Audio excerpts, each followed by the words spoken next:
Don't give up the ship! Today we sail over to the United States Naval Academy in Annapolis, Maryland.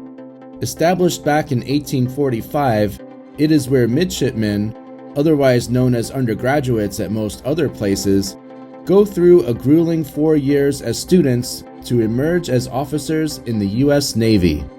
In this series, we will take a guided tour of its historic grounds, which will include a visit to the Naval Academy Chapel. While there, we will pay our respects at the crypt of John Paul Jones, the most revered naval captain in American history. We will lower our sails at the Visitor Center and also peruse the gift shop, which offers a high-seas selection of Go Navy, Beat Army gear. All hands on deck!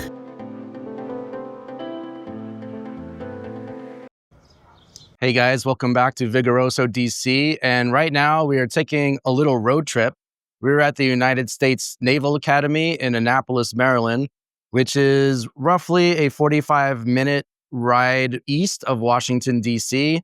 And the reason I'm here right now is because I just finished up a trip with my students that ended here, and now they are on the road back home, and I'm on my own. So before I head back into town, I just wanted to show you the Naval Academy here. That is it. Behind me, we are at the front entrance. And this is the Barry Gate. So this is where you come in.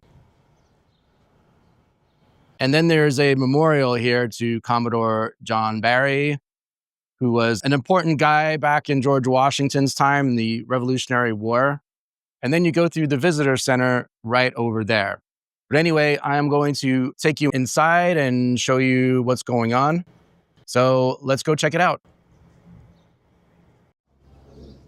I actually just stepped out the other direction to the outside of the gate just to show you what it's like from here. So there it says United States Naval Academy, founded 1845. Commodore John Barry Gate.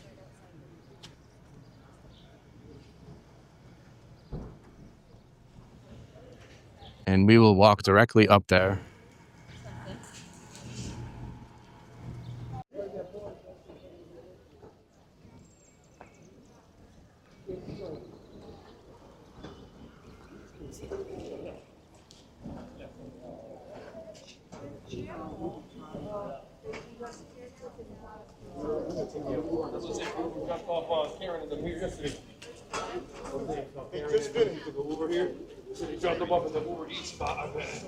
Now, on the other side of those turnstiles is the Naval Academy itself.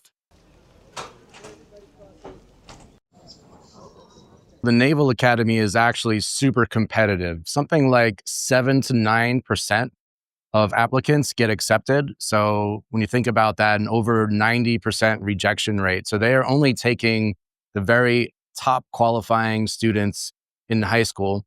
But once you're in, it's pretty amazing because they get a 100% free ride. It is a free tuition, but that is in exchange for 5 years of active duty service, either in the Navy or the Marine Corps. Yeah, it is tough, but well worth it.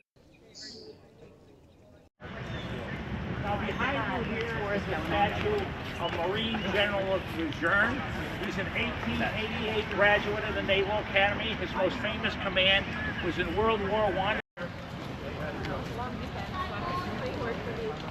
By Monday, we're going to be losing our minds, like bad weather.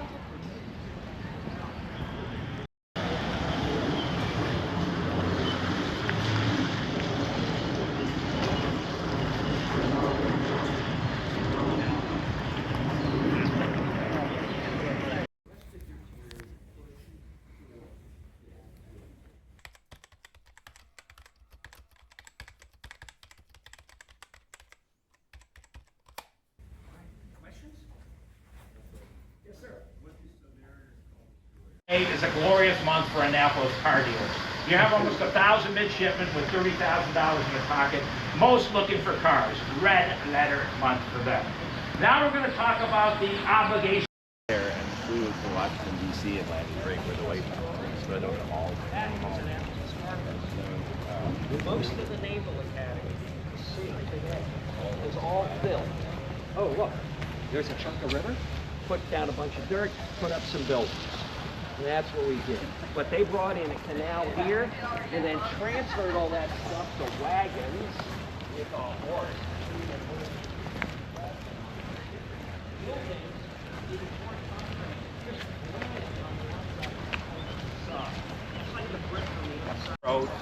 Because you have to be at least a Navy captain or Marine colonel to live in these duplexes.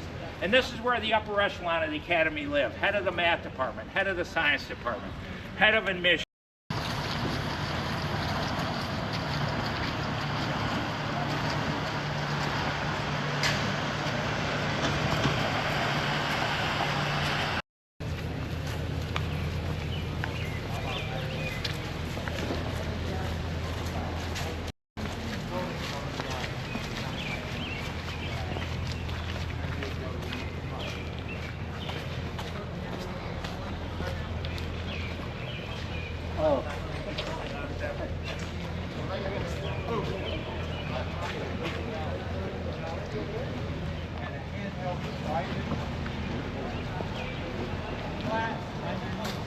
Ice hockey rink in here.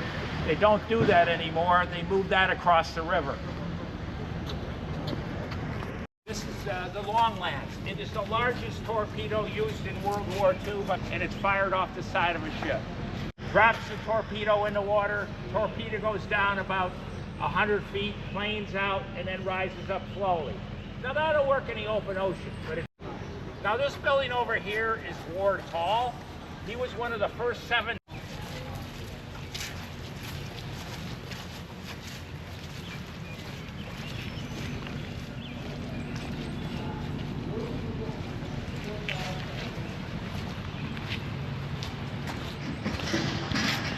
World War II. Less than 2 weeks later, the class of 42 graduated. They waived their last semester.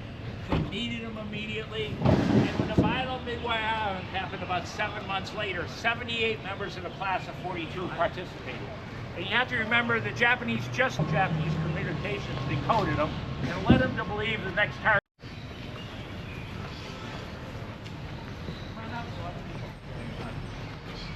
Okay, this is the Submariner's Monument, dedicated to 100 years of submariner service. In World War II, 52 American submarines did not return from their patrols. We do not refer to them as missing. We refer to them as still on patrol.